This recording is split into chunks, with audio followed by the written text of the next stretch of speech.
তাহলে আমাদের আজকের টপিক হলো differential diagnosis of acute tonsillitis. এটার অপর নাম হলো white patch in the tonsil.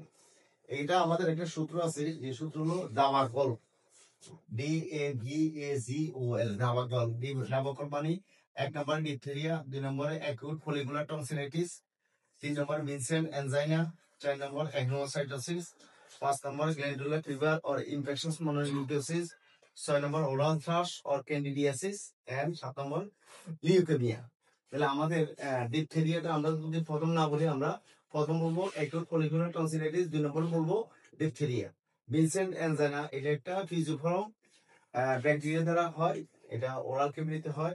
অ্যাগনোসাইটোসিস হলো absence of granulocyte, that means neutrophil, eosinophil and basophil. আর glandular fever or infectious mononucleosis caused by Epstein-Barr virus, এটা মেইনলি আফ্রিকা মহাদেশের বিভিন্ন জায়গা হয়। আর oral thrush or candidiasis and leukemia,